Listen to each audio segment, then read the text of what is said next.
ತಾಲೂಕು ಬೆಂಗಳೂರಿನಲ್ಲಿ ಹೋರಾಟ ನಡೆಸಿದ್ವಿ. ಆ ಹೋರಾಟದ ಭಾಗವಾಗಿ ನಮ್ಮ ಗ್ರಾಮೀಣಾಭಿವೃದ್ಧಿ ಸಚಿವರು ಪ್ರಿಯಾಂಕಾ ಖರ್ಗೆ ಅವರು ನಿಮಗೆ 1 ವಾರದಲ್ಲಿ ನಿಮ್ಮ ಬೇಡಿಕೆಗಳನ್ನು ಈಡೇರಿಸ್ತೀನಿ ಅಂತ ಹೇಳಿದ್ರು. ಆದ್ರೆ 2 ತಿಂಗಳು ಕಳೆದಿದೆ, ಇಲ್ಲಿವರೆಗೂ ನಮ್ಮ ವೇತನ ಹೆಚ್ಚಾಗಿಲ್ಲ. 2 ವೇತನಗಳನ್ನು ಹೆಚ್ಚು ಮಾಡಬೇಕಾಗಿದೆ.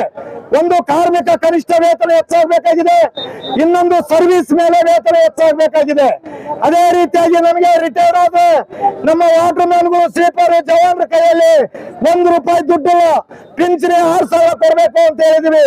ಮಂತ್ರಿಗಳು 5,000 ಒಪ್ಪಿದ್ದಾರೆ, ನಾವು ಸಂಘದವರು 5,000 ಒಪ್ಪಿದೀವಿ. 2 ತಿಂಗಳು ಕಳೆದಿದೆ, ಆದೇಶ ಮಾಡಿಲ್ಲ. ಮತ್ತು ಪಂಚಾಯತ್ಗಳನ್ನ ಅಪ್ಗ್ರೇಡ್ ಮಾಡ್ಬೇಕಂತ ಕೇಳಿದ್ವಿ.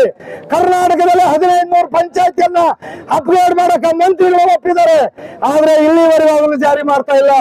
ನಮ್ಮ ಬೇಡಿಕೆಗಳನ್ನ ಮಂತ್ರಿಗಳ ಮಧ್ಯೆ 3 ಸಾರಿ ನಾವು ಚರ್ಚೆ ಮಾಡಿದೀವಿ. ಅಧಿಕಾರಿಗಳ ಹತ್ರ 5-6 ಸಲ ಭೇಟಿ ಕೊಟ್ಟಿದ್ದೀವಿ.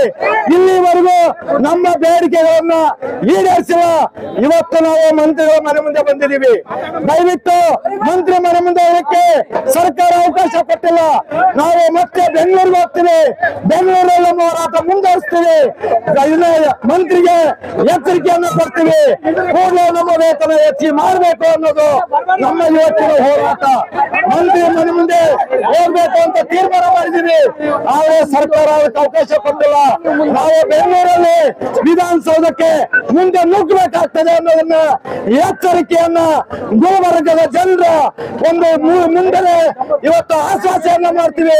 ಪ್ರಿಯಾಂಕಾ ಖರ್ಗೆ ಅವರೇ, ನಮ್ಮ ವೇತನ ಹೆಚ್ಚಿಗೆ ಮಾಡಿ, ಇಲ್ಲ ನಿಮ್ಮ ಕುರ್ಚಿಯನ್ನ ಬಿಟ್ಟು ಕಲಿಗೆ ಅಂತೇಳಿ ಗುಲ್ಬರ್ಗದಲ್ಲಿ ಇವತ್ತು ನಾವು ಹೇಳ್ತಾ ಇದೀವಿ ಬಂಧುಗಳೇ. ಇದನ್ನ ಮಂತ್ರಿಗಳು ಅರ್ಥ ಮಾಡ್ಕೊಂಡು ಕೂಡಲೇ ನಮ್ಮ ವೇತನ ಹೆಚ್ಚಾಗಬೇಕು ಅಂತೇಳಿ ನಾವು ಅವ್ರ ಮಧ್ಯೆ ಮನವಿ ಮಾಡ್ತಾ ಇದೀವಿ. ಇದಕ್ಕೆ ನೀವೇನಾದ್ರು ನೆಗ್ಲೆಕ್ಟ್ ಮಾಡಿದ್ರೆ, ಅಸಡ್ಡೆ ತೋರಿಸಿದ್ರೆ ಮುಂದಿನ ದಿನದಲ್ಲಿ ವಿಧಾನಸೌಧಕ್ಕೆ ನುಗ್ಗಬೇಕಾಗ್ತದೆ ಅನ್ನೋದನ್ನ ಎಚ್ಚರಿಕೆಯನ್ನು ಮಂತ್ರಿಗೆ ಕೊಡ್ತೀವಿ. ಕರ್ನಾಟಕ ರಾಜ್ಯ ಗ್ರಾಮ ಪಂಚಾಯತಿ ನೌಕರ ಸಂಘದ ಎಚ್ಚರಿಕೆಯನ್ನು ನೀವು ಗಮನಿಸಬೇಕು ಅಂತೇಳಿ ನಾನು ಮನವಿ ಮಾಡ್ತಾ ಇದ್ದೀನಿ.